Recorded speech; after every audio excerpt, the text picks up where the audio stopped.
Now, Rwanda's national carrier RwandAir has launched its Kigali-Lusaka route as it seeks to grow a presence on the continent. CNBC Africa's George Ndirangu reports.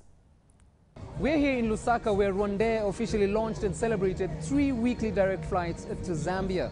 And now, being the 18th destination, this is well within the plans intended to grow the airline's network and should have a tremendous effect on the numbers that we'll see investors coming into Rwanda.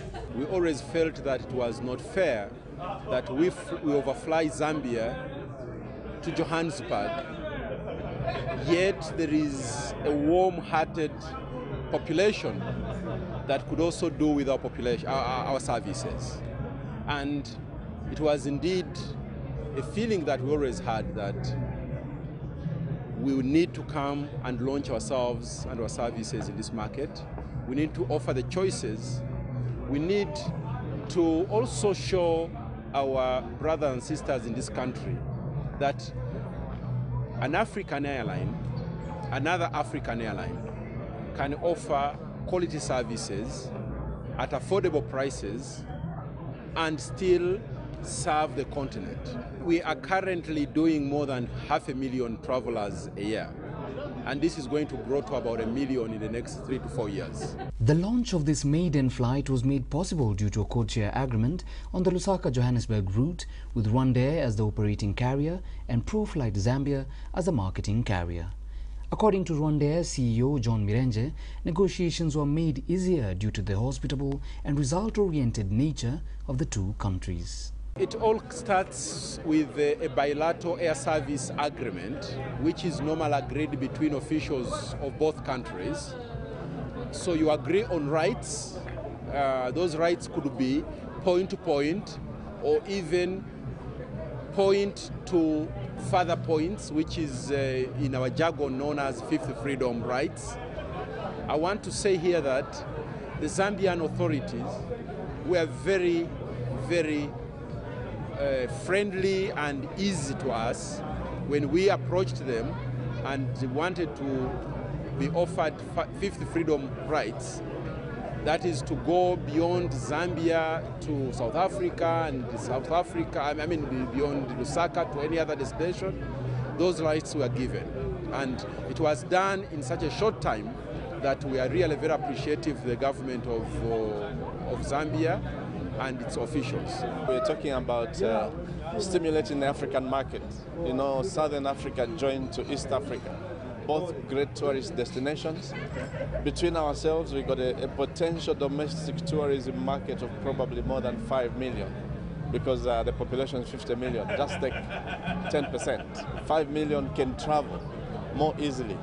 Then we got great products between our destinations. We got the gorillas in Rwanda. We've got wildlife in Kenya. We've got the Victoria Falls in Zambia. For the international tourists, Africa becomes more attractive, because then now we can offer them not just the gorillas in Rwanda or not just the Victoria Falls, but we can tell them, come to Africa, see the gorillas, see East Africa, see the Victoria Falls, end up at Table Mountain, and then get back home.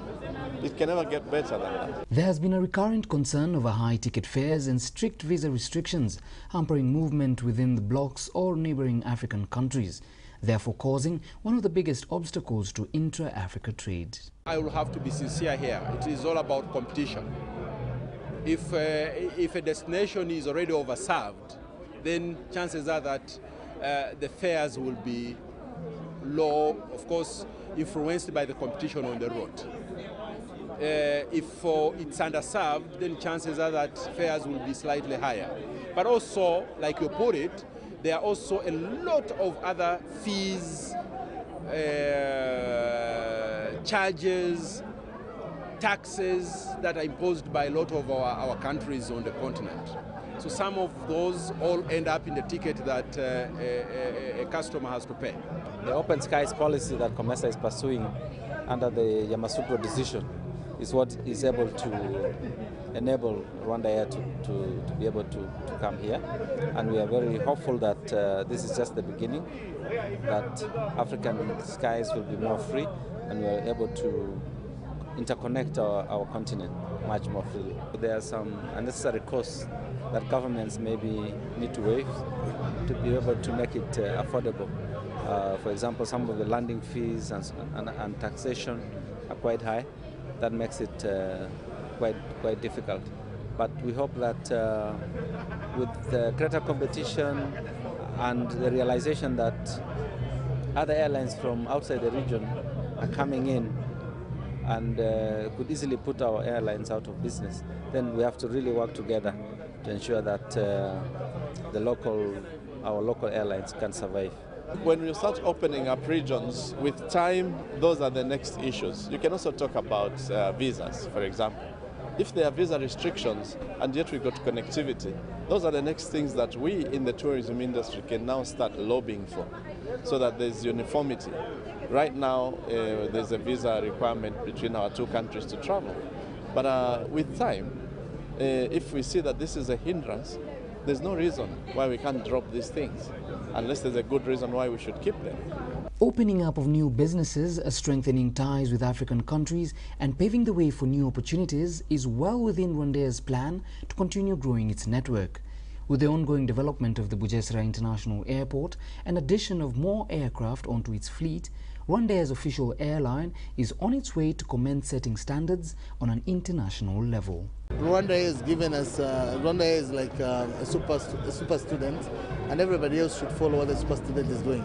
So I'm very happy for that. All the blocks are in place, financing, planning are all being worked on, and I'm sure before the end of this year, some good news will be coming through.